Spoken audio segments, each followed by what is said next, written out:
마지막 심야 버스가 서울의 한적한 도로 위를 비틀거리며 달렸다.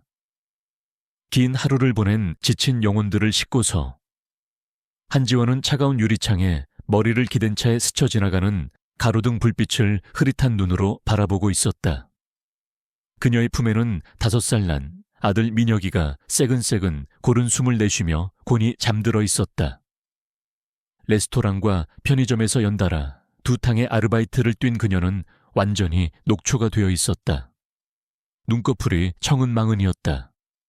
저항할 수 없는 졸음이 몰려왔다. 그녀의 머리가 천천히 한쪽으로 기울어지더니 기댈 곳을 찾아 낯선 어깨, 단단한 어깨 위로 툭 떨어졌다. 그 어깨는 바로 SJ그룹의 강서준 대표의 것이었다. 최고급 세단의 뒷좌석에만 익숙한 권력자였지만 오늘 그는 이 서민적인 버스에 앉아 있었다. 그는 갑작스러운 부딪힘에 미간을 살짝 찌푸렸지만 지원의 지친 얼굴을 보고는 움직이지 않았다. 그는 그저 조용히 그녀가 기댈 수 있도록 어깨를 내어주었다. 이 고요한 순간이 두 사람의 삶에 운명적인 폭풍의 시작이 될 것이라고는 전혀 알지 못한 채 한지원은 28 미혼모였다. 그녀의 삶은 늘 벼랑 끝에 서 있는 듯 위태로웠다. 아이 아빠는 그녀의 임신 사실을 알게 되자마자 책임질 수 없다는 말 한마디만 남기고 떠나버렸다. 그녀는 홀로 아이를 낳았고 그 후로 5년 동안 오직 아들 민혁이를 위해 자신의 모든 것을 바쳐 살아왔다. 그녀는 낮에는 식당 주방에서, 밤에는 편의점에서, 그리고 주말에는 가사 도우미로 일하며 하루에 3-4개의 아르바이트를 뛰어야만 했다. 잠은 언제나 부족했고 몸은 늘 피로에 절어 있었다. 하지만 그녀는 단 한 번도 아들 앞에서 힘든 내색을 하지 않았다. 민혁이의 해맑은 웃음은 그녀가 이 힘겨운 세상을 살아가는 유일한 이유이자 가장 큰 위안이었다. 오늘도 그녀는 고된 하루를 마치고 집으로 돌아가는 길이었다. 마지막 버스 안창가 자리에 앉은 그녀는 품에 잠든 아들을 꼭 끌어안았다. 아이의 따뜻한 청아 고른 숨소리는 그녀에게 유일한 안식을 주었다. 하지만 며칠 동안 계속된 과로는 그녀의 의지와는 상관없이 그녀의 눈꺼풀을 무겁게 짓눌렀다. 그녀는 꾸벅꾸벅 졸기 시작했고 버스가 덜컹거리는 순간 그녀의 머리는 옆자리에 앉은 낯선 남자의 어깨 위로 힘없이 떨어지고 말았다. 그 남자는 바로 SJ그룹의 젊은 CEO 강서준이었다. 그는 평소라면 결코 버스를 탈 일이 없는 사람이었다. 하지만 오늘 그는 복잡한 머리를 식히고 새로운 사업에 대한 영감을 얻기 위해 일부러 자신의 리무진 대신 평범한 버스를 타고 서울의 밤거리를 둘러보고 있던 중이었다. 그는 자신의 어깨에 갑자기 기댄 낯선 여자의 존재에 처음에는 당황스러움과 함께 약간의 불쾌감을 느꼈다. 그는 평생을 타인과의 불필요한 접촉을 피하며 살아왔고 자신의 개인적인 공간을 침범당하는 것을 극도로 싫어하는 성격이었다. 그는 여자를 깨워야겠다고 생각하며 그녀의 얼굴을 쳐다보았다. 하지만 그는 그녀의 얼굴을 보는 순간 자신도 모르게 행동을 멈추었다. 그녀의 얼굴에는 세상 모든 시름을 다 짊어진 듯한 깊은 피로와 고단함이 서려 있었고 그녀의 품에 안겨 평화롭게 잠든 아이의 모습은 왠지 모르게 그의 마음을 아프게 했다. 그는 그녀에게서 아주 오래전 자신을 위해 모든 것을 희생했던 어머니의 모습을 보았는지도 몰랐다. 그는 잠시 망설이다가 이내 결심한 듯 움직이지 않고 그대로 앉아있기로 했다. 그는 자신의 어깨를 그녀에게 기꺼이 내어주기로 한 것이었다. 그는 창밖으로 스쳐 지나가는 서울의 밤 풍경을 바라보며 자신의 어깨에 기댄 채 새근새근 잠든 낯선 여자와 아이의 온기를 조용히 느끼고 있었다. 그의 차갑고 이성적이었던 마음속에서 아주 오랜만에 느껴보는 낯선 감정들이 피어오르고 있었다. 시간이 얼마나 흘렀을까? 버스가 종점에 도착하고 운전기사의 목소리가 들려왔다. 종점입니다. 모두 내리세요. 그제야 지원은 화들짝 놀라며 잠에서 깨어났다. 그녀는 자신이 낯선 남자의 어깨에 기대어 잠들었다는 사실을 깨닫고 얼굴이 홍당무처럼 빨개졌다. 죄송합니다. 제가 너무 피곤해서. 정말 죄송합니다. 그녀는 황급히 고개를 숙이며 사과했지만 남자는 아무 말 없이 그녀를 바라볼 뿐이었다.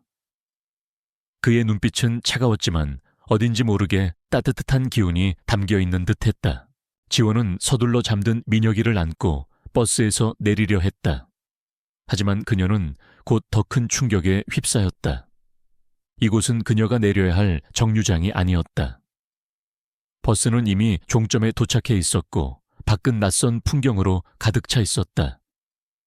시간은 이미 자정을 훌쩍 넘긴 후였다. 이제는 집으로 돌아갈 다른 버스도 지하철도 끊긴 시간이었다. 절망감이 그녀의 온몸을 덮쳤다. 그녀는 품에 안은 아들을 내려다보며 눈물을 글썽였다. 바로 그때 그녀의 뒤에서 낮은 목소리가 들려왔다. 제가 데려다 드리겠습니다. 강서준이었다.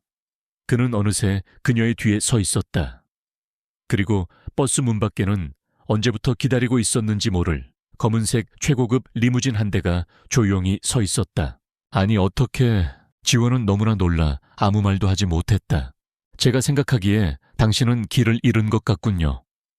그리고 이 늦은 시간에 아이까지 데리고 혼자서 집에 돌아가기는 힘들 겁니다. 괜찮다면 제가 댁까지 안전하게 모셔다 드리겠습니다. 그의 제안은 거부할 수 없을 만큼 정중하고 설득력이 있었다. 지원은 잠시 망설였지만 품 안에서 곤히 잠든 아들의 얼굴을 보고는 결국 그의 호의를 받아들이기로 결심했다. 그녀에게는 다른 선택의 여지가 없었다. 지원은 리무진 뒷좌석에 올라탔다. 그녀가 평생 단 한 번도 타볼 수 없을 것 같았던 영화에서나 보던 그런 차였다. 차 안은 넓고 아늑했으며 은은한 가죽 냄새가 풍겨왔다. 서준은 그녀의 옆자리에 앉았다. 차 안에는 다시 한번 어색한 침묵이 흘렀다. 지원은 이 모든 상황이 꿈만 같았고 자신의 옆에 앉아있는 이 미스터리한 남자의 정체가 대체 무엇인지 너무나도 궁금했다. 그는 과연 누구일까? 그리고 왜 자신에게 이런 엄청난 호의를 베푸는 것일까? 그녀의 평범했던 삶에 아주 뜻밖의 그리고 거대한 파문이 일기 시작하고 있었다. 그리고 그 파문의 중심에는 바로 강서준이라는 남자가 있었다. 최고급 리무진에 안락한 가죽 시트에 앉은 한지원은 여전히 눈앞에 벌어진 모든 상황이 비현실적으로 느껴졌다. 바로 옆자리에는 오늘 처음 본 정체를 알 수 없는 남자 강서준이 앉아 있었고 차는 그녀가 사는 낡고 허름한 동네를 향해 부드럽게 미끄러지고 있었다. 그녀는 쥐구멍에라도 숨고 싶은 심정이었지만 품에 안겨 평화롭게 잠든 아들 민혁이를 보며 간신히 마음을 다잡았다. 오늘 정말 죄송합니다. 그리고 감사합니다. 어색한 침묵을 깬 것은 지원이었다. 그녀는 고개를 숙이며 그에게 다시 한번 사과와 감사의 인사를 전했다. 괜찮습니다. 나 역시 아주 특별한 경험을 했으니까요. 서준은 창밖을 바라보며 나지막이 말했다. 그의 목소리에는 어떤 감정도 실려있지 않았지만 지원은 왠지 모르게 그 말 속에 숨겨진 따뜻한 의미를 느낄 수 있었다. 혹시 실례가 안 된다면 하시는 일이 무엇인지 여쭤봐도 되겠습니까? 이렇게 늦은 시간에 아이까지 데리고 많이 힘들어 보이셔서요. 서준의 조심스러운 질문에 지원은 잠시 망설였지만 이내 자신의 처지를 솔직하게 털어놓았다. 그녀는 아들 민혁이를 홀로 키우기 위해 낮에는 식당에서 밤에는 편의점에서 쉴 틈 없이 일하며 살아가고 있다고 했다. 그녀의 이야기에는 어떤 불평이나 자기 연민도 없었다. 오직 아들을 향한 깊은 사랑과 힘든 현실을 이겨내려는 강인한 의지만이 담겨 있을 뿐이었다. 서준은 묵묵히 그녀의 이야기를 들어주었다. 그는 그녀의 지친 얼굴과 거칠어진 손을 보며 그녀가 얼마나 힘겹고 치열하게 살아왔는지를 짐작할 수 있었다. 그는 그녀의 강인한 생활력과 헌신적인 모성애에 깊은 인상을 받았고 동시에 그녀를 돕고 싶다는 강한 열망을 느끼기 시작했다.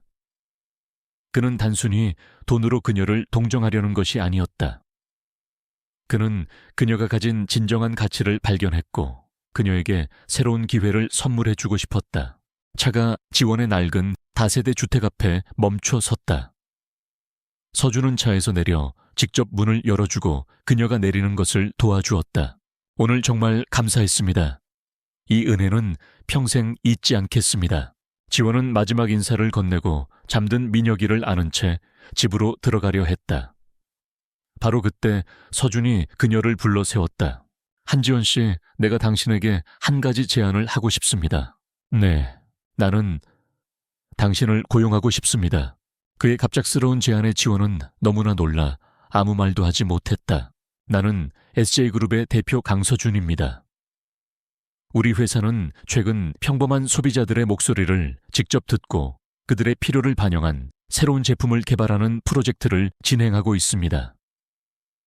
나는 그 프로젝트의 소비자 자문위원으로 바로 당신 한지원 씨를 영입하고 싶습니다. 그는 잠시 말을 고르더니 그녀의 눈을 똑바로 바라보며 말했다. 나는 당신처럼 현실의 무게를 온몸으로 부딪히며 살아가는 사람들의 진솔한 목소리가 필요합니다. 기업의 입장에서 만들어내는 화려한 데이터나 보고서가 아니라 당신의 삶 속에서 우러나오는 생생한 경험과 아이디어가 필요합니다. 일주일에 2번 회사에 나와서 회의에 참석하고 우리가 개발한 신제품들을 직접 사용해 본 후 당신의 의견을 솔직하게 이야기해 주시기만 하면 됩니다. 물론 그에 대한 보수는 당신이 지금처럼 밤낮 없이 일하지 않아도 아들 민혁 군과 함께 충분히 행복하게 살아갈 수 있을 만큼 확실하게 약속하겠습니다. 그의 제안은 너무나 파격적이었고 동시에 너무나 비현실적이었다. 지원은 이 모든 것이 혹시 자신을 시험하기 위한 또 다른 함정은 아닐까 하는 의심을 떨쳐버릴 수 없었다. 왜 하필 저인가요? 저보다 더 훌륭하고 똑똑한 사람들이 많을 텐데요. 내가 필요한 것은 똑똑한 사람이 아니라 진솔한 사람이기 때문입니다. 그리고 나는 당신의 눈빛에서 그 어떤 거짓도 없는 진실된 마음을 보았습니다. 당신이라면 우리가 나아가야 할 올바른 방향을 제시해 줄 수 있을 거라고 믿습니다. 그의 확신의 참 목소리와 신뢰 가득한 눈빛 앞에서 지원의 마음이 세차게 흔들렸다. 이것은 분명 위험한 도박일 수 있었다. 하지만 동시에 그녀에게는 이 지긋지긋한 가난의 굴레를 벗고 아들 민혁이에게 더 나은 미래를 선물해 줄 수 있는 유일한 기회이기도 했다. 그녀는 더 이상 망설일 수 없었다. 알겠습니다. 대표님의 제안을 받아들이겠습니다. 지원의 대답에 서준의 얼굴에 마침내 만족스러운 미소가 떠올랐다. 잘 생각했습니다. 내일 아침 우리 회사 비서실에서 연락이 갈 겁니다. 그리고 이것은 당신에게 주는 나의 작은 선물입니다. 그는 자신의 지갑에서 두툼한 현금 뭉치를 꺼내 그녀의 손에 쥐어주었다. 일단 급한 불부터 끄도록 하세요. 그리고 더 이상 혼자서 힘들어하지 마십시오. 이제 당신 곁에는 내가 있으니까요. 그 말을 남기고 그는 자신의 리무진을 타고 홀연히 사라졌다. 지원은 손에 쥐어진 돈다발과 함께 그가 떠난 자리를 한참 동안 멍하니 바라보았다. 그녀의 인생에 아주 뜻밖의 그리고 거대한 변화가 시작되고 있었다. 닫혔던 절망의 문 뒤로 이제 희망이라는 이름의 새로운 문이 서서히 열리고 있는 것이었다. 그리고 그 문의 열쇠는 바로 그녀 자신과 강서준 두 사람의 손에 쥐어져 있었다. 강서준 회장의 파격적인 제안을 받아들인 며칠 후 한지원의 삶은 그야말로 180도 달라졌다. 그녀는 더 이상 하루 세탕의 아르바이트를 뛰며 고단한 삶을 살아가지 않아도 되었다.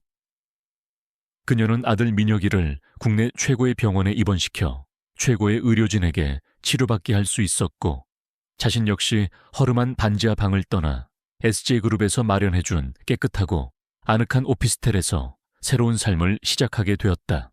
그리고 마침내 그녀가 SJ그룹의 소비자 자문위원으로서 첫 출근을 하는 날이 밝았다.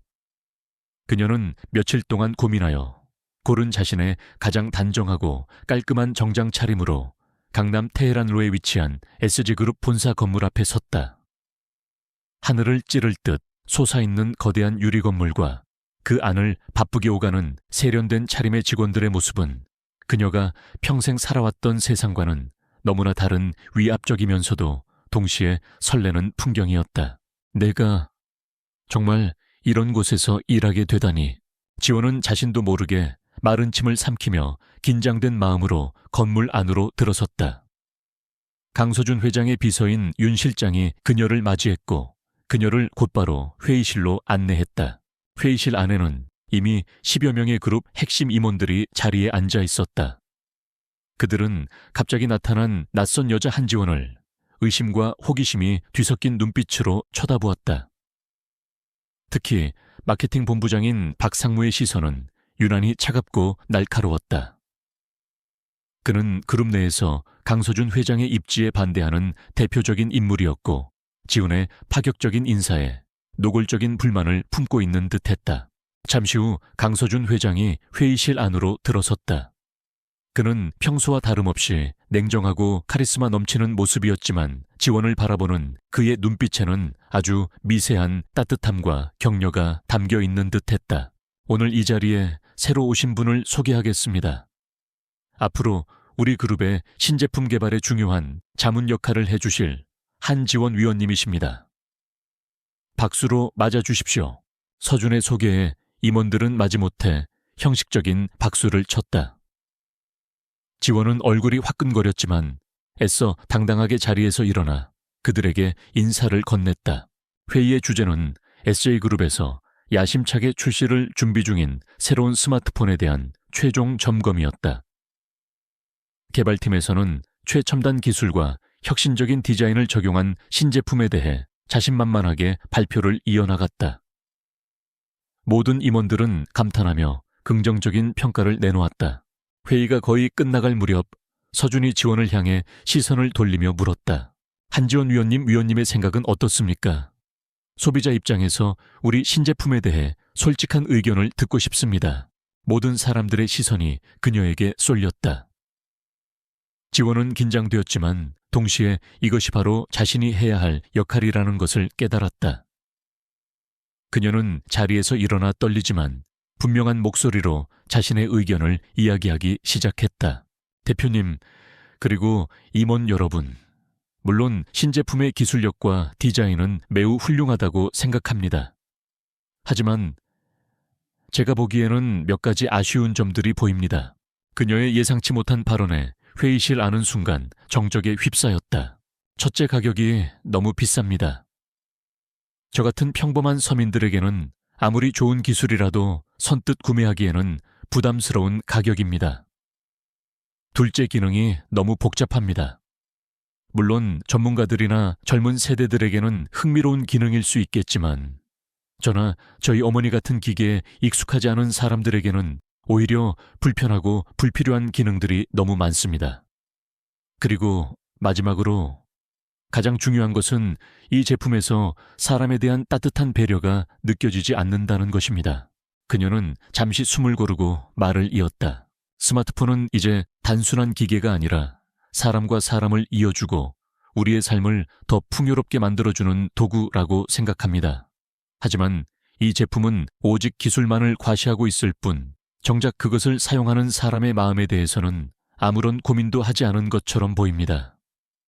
예를 들어 저처럼 아이를 키우는 엄마들을 위해 아이의 안전을 확인할 수 있는 기능이라든지 연세가 많으신 어르신들을 위해 글자를 더 크게 보거나 목소리로 쉽게 조작할 수 있는 기능 같은 것들이 추가된다면 훨씬 더 많은 사람들에게 사랑받는 제품이 될 수 있을 거라고 생각합니다. 그녀의 발언은 거침없었고 그 안에는 어떤 계산이나 의도도 없는 오직 소비자로서의 진솔한 경험과 따뜻한 마음이 담겨 있었다.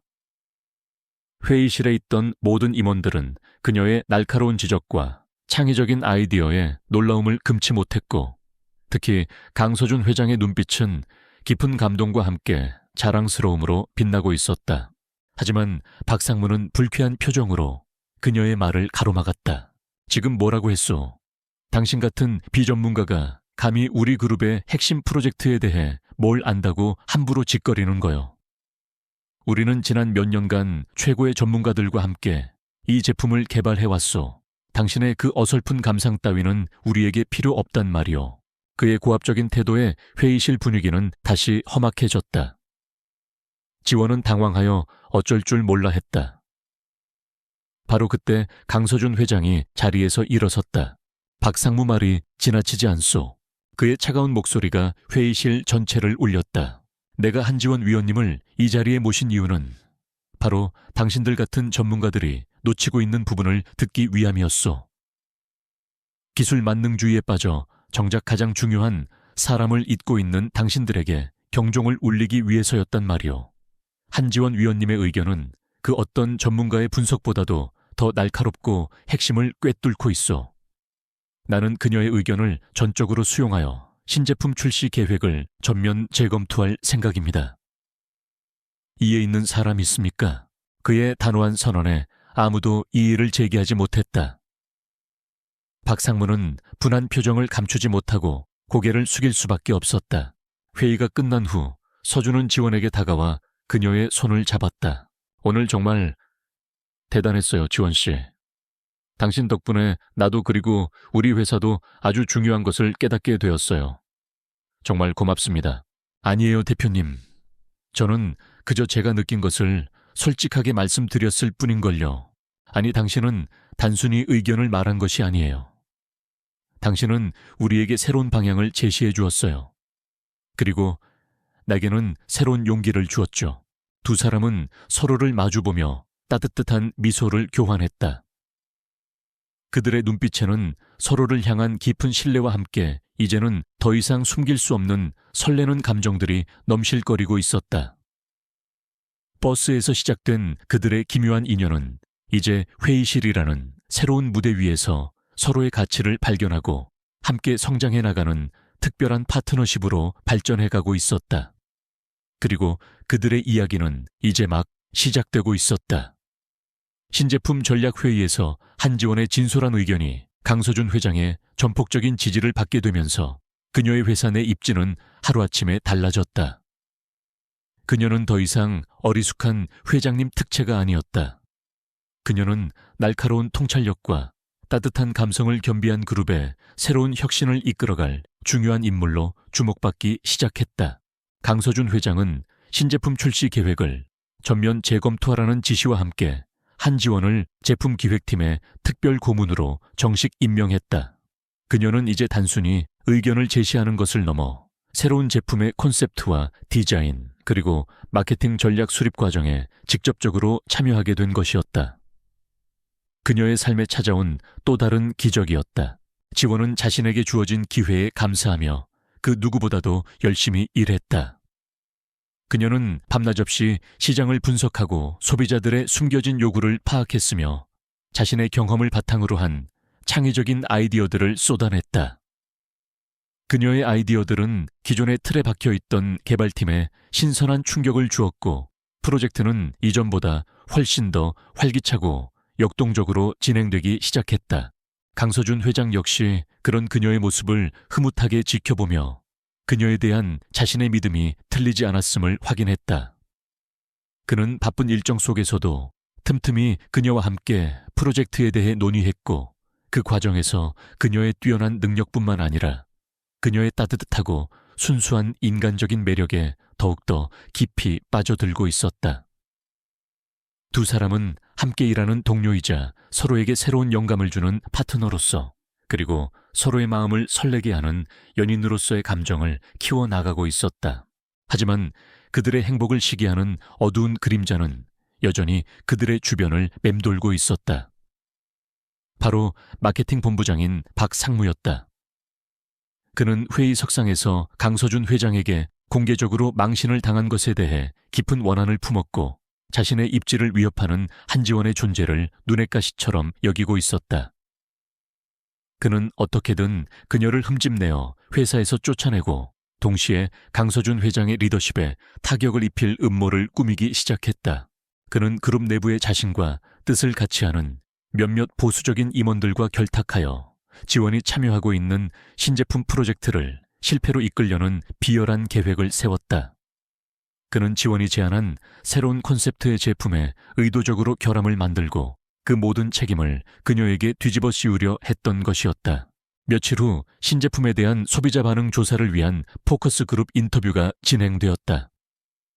지원은 이 인터뷰를 위해 며칠 밤낮으로 준비했고 소비자들의 진솔한 목소리를 듣기 위해 최선을 다했다. 인터뷰는 성공적으로 진행되는 듯했고 대부분의 참가자들은 지원의 아이디어가 반영된 새로운 제품 콘셉트에 대해 긍정적인 반응을 보였다. 하지만 며칠 뒤 발표된 최종 보고서의 내용은 충격적이었다. 보고서에는 대부분의 참가자들이 신제품에 대해 부정적인 평가를 내렸으며 특히 제품의 안정성과 편의성에 심각한 문제가 있다는 내용이 담겨 있었던 것이다. 이 보고서는 즉시 이사회에 보고되었고 박상무를 비롯한 반대 세력들은 기다렸다는 듯이 지원의 능력 부족과 섣부른 판단이 프로젝트 전체를 위기에 빠뜨렸다고 그녀를 맹렬하게 비난하기 시작했다. 한지원 씨, 당신의 그 어설픈 감상주의가 결국 이런 엄청난 결과를 초래한 거요. 당신 같은 비전문가에게 중요한 프로젝트를 맡긴 것 자체가 문제였어. 박상무는 모든 책임을 지원에게 떠넘기며 그녀를 궁지로 몰아넣었다. 지원은 너무나 억울하고 분했지만 자신의 눈으로 직접 확인한 보고서 앞에서 아무런 변명도 할 수 없었다. 분명 인터뷰 당시의 분위기는 그렇지 않았는데 어떻게 이런 결과가 나올 수 있었는지 도무지 이해할 수 없었다. 강서준 회장 역시 이 상황에 큰 충격을 받았지만 그는 결코 지원을 의심하지 않았다. 그는 이것이 분명 박상무가 꾸민 함정이라는 것을 직감했다. 하지만 그에게는 물증이 없었고 이사회의 거센 압박 앞에서 섣불리 지원의 편을 들 수도 없는 상황이었다.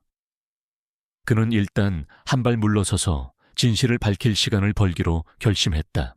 일단 이번 사태에 대한 책임을 물어 한지원 씨를 이번 프로젝트에서 잠정적으로 배제하도록 하겠습니다. 그리고 프로젝트의 문제점에 대해서는 원점에서부터 다시 철저하게 재검토하도록 하십시오. 서준의 결정에 지원은 깊은 절망감에 휩싸였다. 그가 자신을 믿어주지 않는다고 생각한 것이었다. 그녀는 그에게 아무런 말도 하지 못하고 그저 상처받은 눈빛으로 그를 바라보다가 회의실을 뛰쳐나갔다. 그날 밤 지원은 자신에게 찾아왔던 모든 행운이 한순간에 물거품처럼 사라져버렸다고 생각하며 괴로워했다. 그녀는 이 모든 것을 포기하고 다시 예전에 초라했던 삶으로 돌아가야 하는 것은 아닐까 하는 생각에 눈물을 흘렸다.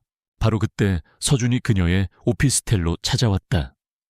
그는 지쳐 쓰러져 있는 그녀를 안타까운 눈빛으로 바라보며 따뜻한 목소리로 말했다.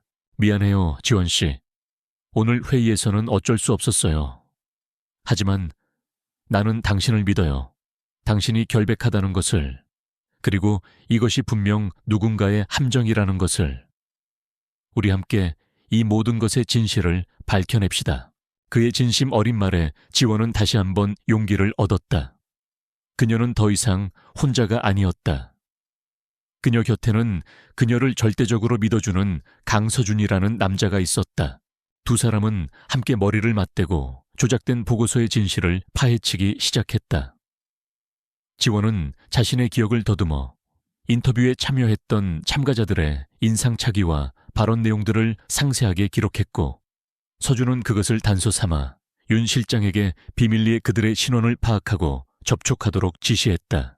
며칠 후 놀라운 사실이 밝혀졌다. 인터뷰 참가자들 중 몇몇은 박상무 측에 매수되어 의도적으로 제품에 대한 부정적인 발언을 하도록 사주받았다는 것이었다. 그리고 최종 보고서 역시 그들의 발언만을 교묘하게 편집하고 과장하여 만들어진 완전히 조작된 것이었다. 모든 진실을 알게 된 서준과 지원은 분노했지만 동시에 통쾌함을 느꼈다. 이제 방역의 시간이 온 것이었다. 그들은 박상무의 비열한 음모를 만천해 공개하고 그의 추악한 가면을 벗겨버릴 준비를 시작했다. 그들의 마음속에는 서로를 향한 굳건한 믿음과 함께 정의는 반드시 승리한다는 확신이 자리 잡고 있었다. 그녀의 선의는 표적이 되었고 이제 그녀는 자신의 명예뿐만 아니라 사랑까지 지키기 위해 싸워야 했다. 박상무의 비열한 음모에 대한 결정적인 증거를 확보한 강서준과 한지원은 마침내 방역의 칼날을 뽑아들었다. 더 이상 그들에게 두려움이나 망설임은 없었다. 오직 진실을 밝히고 정의를 바로 세우겠다는 굳건한 의지만이 그들의 가슴 속에서 불타오르고 있었다. 강서준은 다음 날 아침 신제품 프로젝트와 관련된 긴급 임원회의를 소집했다. 회의의 목적은 포커스그룹 인터뷰의 실패 원인을 분석하고 그에 대한 책임을 묻겠다는 것이었다. 박상무는 자신의 계획대로 모든 것이 진행되고 있다고 믿으며 의기양양한 표정으로 회의에 참석했다. 그는 오늘 이 자리에서 한지원을 완전히 짓밟고 동시에 강서준 회장의 리더십에 흠집을 내어 자신의 입지를 더욱 공고히 할 생각이었다. 회의가 시작되자마자 박상무는 기다렸다는 듯이 한지원을 맹렬하게 비난하기 시작했다. 이번 프로젝트의 실패는 전적으로 강서준 회장님의 독단적인 인사결정과 비전문가인 한지원 씨의 어설픈 판단이 빚어낸 참사입니다. 한지원 씨의 감상적인 아이디어 때문에 우리는 수십억 원의 손실과 함께 시장의 신뢰마저 잃게 될 위기에 처했습니다. 강 회장님께서는 이번 사태에 대한 책임을 지고 한지원 씨를 즉각 해고 조치해야 할 것입니다. 그의 선동적인 발언에 그와 뜻을 같이 하는 다른 임원들 역시 동조하며 지원을 압박했다. 지원은 모든 비난을 묵묵히 듣고 있었다. 그녀의 얼굴은 창백했지만 그녀의 눈빛만큼은 조금도 흔들리지 않았다. 그녀는 이제 곧 시작될 통쾌한 방역의 순간을 기다리고 있었다. 모든 사람들의 비난이 끝난 후 강서준이 마침내 무거운 입을 열었다. 박상무의 의견 잘 들었습니다. 이번 사태에 대한 책임 물론 저에게 있습니다. 제가 사람을 잘못 믿고 중요한 프로젝트를 맡긴 책임이죠. 그의 말에 박상무는 회심의 미소를 지었다. 하지만 서준의 다음 말은 회의실에 있는 모든 사람들을 경악하게 만들었다. 하지만 제가 잘못 믿었던 사람은 한지원 씨가 아니라 바로 당신입니다. 박상무, 서준의 차가운 목소리가 회의실 전체에 울려 퍼졌다. 그는 준비해온 영상 자료를 대형 스크린에 띄웠다. 영상 속에는 박상무가 포커스그룹 인터뷰 참가자들 중 몇몇을 비밀리에 만나 돈 봉투를 건네며 신제품에 대한 부정적인 평가를 하도록 사주하는 장면이 고스란히 담겨 있었다. 또한 그가 인터뷰 결과를 의도적으로 왜곡하고 한지원에게 모든 책임을 뒤집어 씌우기 위해 보고서를 조작하는 과정까지 명명백백하게 드러나 있었다. 이게 다 뭐야? 이건 다 조작이야. 내 놈들이 나를 함정에 빠뜨리려고. 박상무는 사색이 된 얼굴로 소리쳤지만 그의 발악은 공허하게 울릴 뿐이었다. 서준은 이어서 그가 지난 몇 년간 회사 자금을 횡령하고 협력업체로부터 리베이트를 받아온 비리 장부까지 공개했다. 모든 진실이 밝혀지자 회의장은 충격과 분노로 들끓었다. 그를 믿고 따랐던 임원들조차 등을 돌렸고 그는 완전히 고립되었다. 박상무, 당신은 더 이상 우리 SJ그룹의 직원이 아니오. 당신이 저지른 모든 죄에 대해서는 법의 엄중한 심판을 받게 될 것이오. 당장 내 눈앞에서 사라지시오. 서준의 불호령에 박상무는 결국 모든 것을 체념한 듯 힘없이 고개를 떨구고 회의실을 나섰다. 그의 오랜 야망과 탐욕은 그렇게 허무한 종말을 맞이했다. 모든 소동이 끝난 후 회의실에는 무거운 침묵만이 감돌았다. 서준은 지친 표정으로 자리에 앉았다. 그는 이겼지만 동시에 인간의 추악한 욕망과 배신의 깊은 환멸을 느끼고 있었다. 바로 그때 지원이 조용히 그에게 다가와 그의 손을 잡았다. 힘들었죠, 이제. 다 끝났어요. 그녀의 따뜻한 위로에 서준의 얼어붙었던 마음이 눈 녹듯 녹아내리는 것을 느꼈다. 그는 그녀의 손을 마주잡고 그녀를 자신의 품에 꼭 끌어안았다.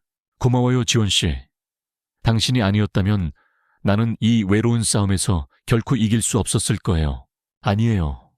우리가 함께였기에 가능했던 거예요. 두 사람은 서로를 마주보며 따뜻한 미소를 교환했다. 그들의 눈빛에는 서로를 향한 깊은 신뢰와 함께 이제는 더 이상 숨길 수 없는 사랑의 감정이 넘실거리고 있었다. 그날 저녁 서준은 지원을 한강이 내려다 보이는 자신의 펜트하우스로 초대했다. 그는 더 이상 자신의 마음을 숨길 수 없다고 판단하고 그녀에게 진심을 고백하기로 결심했다. 그는 서울의 야경을 배경으로 그녀 앞에 무릎을 꿇고 주머니에서 작은 반지를 꺼내 그녀에게 내밀었다. 한지원 씨, 나는 당신을 사랑합니다. 당신을 처음 만났던 그 버스 안에서 지쳐 잠든 당신의 모습을 본 순간부터 나는 이미 당신에게 마음을 빼앗겼는지도 모릅니다. 당신의 강인함, 당신의 따뜻함, 그리고 당신의 진솔한 모습까지 당신의 모든 것을 사랑합니다. 부디 나의 연인이 되어 평생 내 곁에서 함께 해주시겠습니까? 그의 진심 어린 고백에 지원의 눈에서는 뜨거운 눈물이 흘러내렸다. 그녀 역시 그를 사랑하고 있었지만 감히 그 마음을 표현할 용기가 없었다. 그와 그녀 사이의 거대한 벽이 너무나도 두렵게 느껴졌기 때문이었다. 하지만 이제는 아니었다. 그들은 함께 모든 시련을 이겨냈고 서로에게 없어서는 안 될 존재임을 확인했다. 네, 서준 씨. 나도 당신을 사랑해요. 두 사람은 서로의 마음을 확인하고 뜨거운 입맞춤을 나누었다. 더 이상 그들 사이에는 어떤 계약도 어떤 상하관계도 존재하지 않았다. 오직 서로를 향한 진실된 사랑만이 그들을 감싸고 있을 뿐이었다. 숫자 뒤에 숨겨져 있던 진실이 밝혀지고 모든 음모가 끝난 그 자리에서 그들의 진짜 사랑 이야기는 이제 막 새로운 시작을 알리고 있었다. 그리고 그 시작은 이전보다 훨씬 더 달콤하고 눈부실 것이었다. 강서준의 진심 어린 사랑 고백 이후 한지원과 그의 관계는 새로운 국면을 맞이했다. 더 이상 그들은 고용주와 직원 혹은 은인과 수혜자의 관계가 아니었다. 그들은 서로를 깊이 사랑하는 연인이었고 함께 미래를 꿈꾸는 동반자였다. 박상무의 비리가 만천에 드러나고 그가 법의 심판을 받게 되면서 SG그룹은 빠르게 안정을 되찾았다. 강서준은 이번 사건을 통해 그룹 내부에 만연했던 부정과 비리를 척결하고 능력 위주의 투명한 경영 시스템을 확립하며 더욱더 강력한 리더십을 인정받았다. 그는 더 이상 지원과의 관계를 숨기지 않았다. 그는 공식적인 자리에도 당당하게 그녀와 함께 참석했고 언론 인터뷰를 통해 그녀에 대한 변함없는 사랑과 신뢰를 표현했다. 그의 용기 있는 행동은 많은 사람들에게 감동을 주었지만 동시에 보수적인 재계와 그의 가족들에게는 큰 충격을 안겨주었다. 가장 먼저 반대하고 나선 것은 바로 서준의 아버지 강 회장이었다. 그는 아들이 평범한 미혼모, 그것도 자신이 한때 고용했던 여자와 결혼까지 생각하고 있다는 사실을 도저히 받아들일 수 없었다. 그는 가문의 명예와 그룹의 이미지를 무엇보다도 중요하게 생각하는 인물이었고 지원은 그의 기준에 한참이나 미달하는 존재였다. 서준아, 네가 지금 제정신이냐? 어떻게 그런 근본도 없는 여자와 장래를 약속할 수가 있단 말이냐? 당장 그 여자와 헤어지지 않으면 네가 가진 모든 것을 빼앗아 버릴 줄 알아라. 강 회장은 서준을 자신의 집무실로 불러들여 불호령을 내렸다.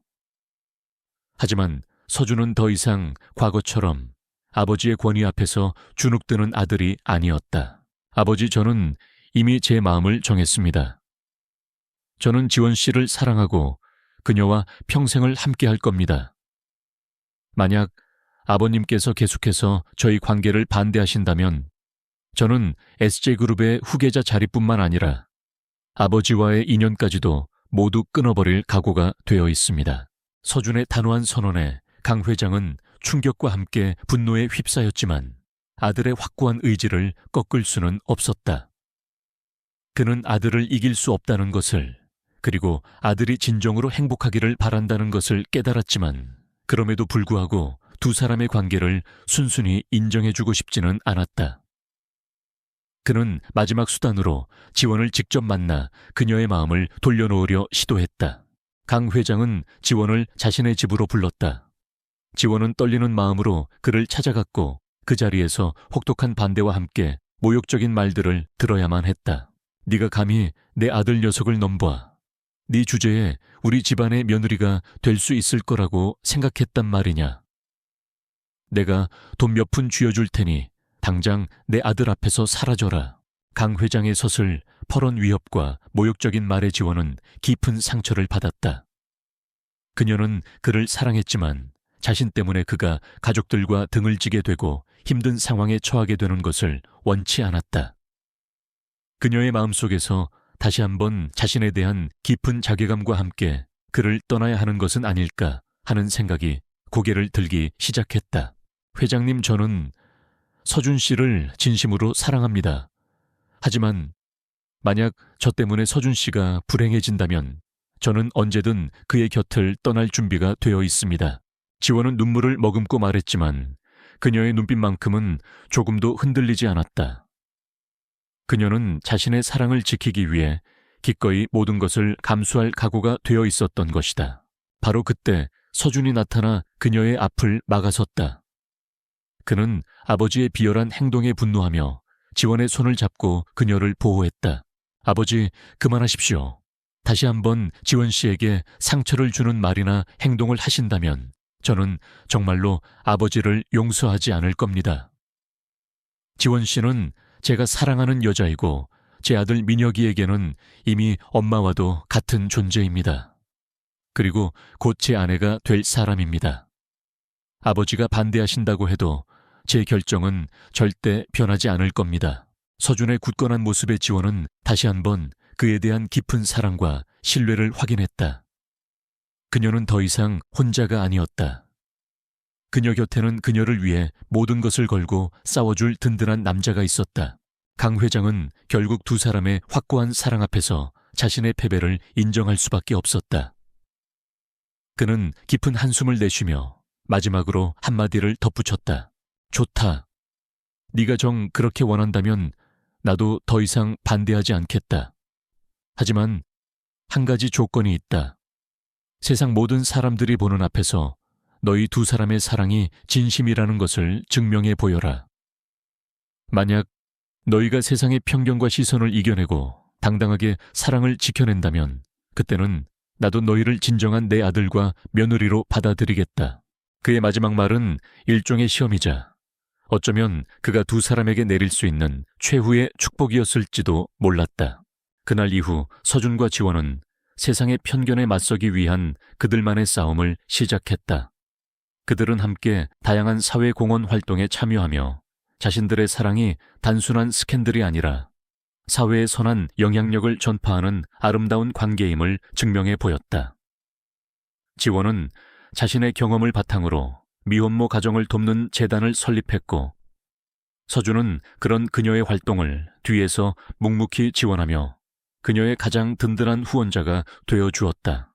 그들의 진심 어린 행보는 조금씩 사람들의 마음을 움직이기 시작했고 그들을 향한 비난의 목소리는 점차 응원의 목소리로 바뀌어갔다. 사람들은 사회적 지위와 편견을 뛰어넘은 그들의 아름다운 사랑에 감동했고 그들을 진심으로 축복해주기 시작했다. 마침내 모든 시련을 이겨낸 두 사람은 수많은 사람들의 축복 속에서 행복한 미래를 약속할 수 있게 되었다. 그들의 사랑은 그렇게 거대한 현실의 벽을 넘어섰고 더욱더 단단하고 아름답게 빛나고 있었다. 편견이라는 이름의 마지막 장벽마저 그들의 진실된 사랑 앞에서는 힘을 잃고 있었다. 이제 남은 것은 그들의 사랑이 가장 아름다운 결실을 맺는 것뿐이었다. 세상의 모든 편견과 시련을 이겨낸 강서준과 한지원의 사랑은 마침내 가장 아름다운 결실을 맺게 되었다. 두 사람의 결혼식은 수많은 사람들의 축복 속에서 그들의 첫 만남을 떠올리게 하는 서울의 한적한 가을날에 치러졌다. 결혼식은 강서준의 아버지 강 회장이 소유한 아름다운 고택에서 전통과 현대가 어우러진 우아하고 기품 있는 방식으로 진행되었다. 하객석에는 두 사람의 가족과 친구들, 그리고 그들의 사랑을 응원해온 수많은 정재계 인사들과 사회 각계각층의 사람들이 함께하여 진심으로 그들의 앞날을 축복해 주었다. 신부 대기실에서 한지원은 자신이 직접 디자인한 순백의 한복 드레스를 입고 설레는 마음으로 자신의 새로운 시작을 기다리고 있었다. 그녀의 곁에는 이제 그녀를 친딸처럼 아끼고 사랑해주는 시아버지 강 회장과 그녀의 든든한 지원군이 되어준 시누이 서현이 함께하고 있었다. 그녀는 더 이상 세상에 홀로 남겨진 외로운 미혼모가 아니었다. 그녀에게는 이제 따뜻하고 든든한 새로운 가족이 생긴 것이었다. 결혼식의 하이라이트는 신랑 신부의 동시 입장이었다. 강서준과 한지원은 서로의 손을 꼭 잡고 아들 민혁이와 함께 버진 로드를 걸어 들어왔다. 세 사람의 모습은 누가 보아도 행복하고 단란한 완벽한 가족이었다. 그들의 모습에 하객들은 뜨거운 박수갈채를 보냈고 그들의 새로운 시작을 진심으로 축복해 주었다. 두 사람은 주례단상 앞에서 서로의 눈을 바라보며 떨리는 목소리로 사랑을 서약했다. 나 강서준은 오늘 이 자리에서 내 삶의 유일한 빛이자 희망인 신부 한지원을 아내로 맞이하여 그녀와 그녀의 아들 민혁이를 평생 아끼고 사랑하며 그들의 가장 든든한 버팀목이 되어줄 것을 맹세합니다. 나 한지원 역시 오늘 이 자리에서 나의 얼어붙었던 마음을 녹여주고 새로운 삶을 선물해준 신랑 강서준을 남편으로 맞이하여 그의 모든 것을 사랑하고 그의 곁에서 현명하고 따뜻한 아내이자 엄마가 될 것을 맹세합니다. 그들의 진심 어린 서약의 하객들은 다시 한번 뜨거운 박수를 보냈고 두 사람은 모두의 축복 속에서 감미로운 입맞춤을 나누었다. 결혼 후 두 사람은 각자의 자리에서 최선을 다하면서도 서로에 대한 사랑과 가정을 소중히 여기는 모범적인 부부의 모습을 보여주었다. 강서준은 SJ그룹을 성공적으로 이끌며 존경받는 리더로서의 명성을 이어갔지만 퇴근 후에는 언제나 가정적인 남편이자 친구 같은 아빠로 돌아와 가족과 함께하는 시간을 최우선으로 생각했다. 한지원 역시 그녀의 이름으로 설립된 지원재단을 통해 과거 자신처럼 어려움을 겪는 미혼모 가정과 소외된 아이들을 돕는 일에 헌신했다. 그녀의 진심 어린 활동은 많은 사람들에게 감동과 희망을 주었고 그녀는 사회적으로 존경받는 인물로 자리매김했다. 그들의 집은 언제나 따뜻한 웃음소리와 사랑의 속삭임 그리고 아들 민혁이의 활기찬 뛰노는 소리로 가득했다. 민혁이는 아빠 서준의 든든함과 엄마 지원의 따뜻한 사랑 속에서 몸과 마음이 모두 건강하고 밝은 아이로 성장해 나가고 있었다. 어느덧 결혼 5주년을 맞이한 날, 서준과 지원은 아들 민혁이의 손을 잡고 그들의 운명적인 만남이 시작되었던 그 마지막 버스를 다시 탔다. 그들은 버스의 가장 뒷자리에 나란히 앉아 창밖으로 스쳐 지나가는 익숙한 풍경들을 바라보며 과거를 추억했다. 여보 기억나요?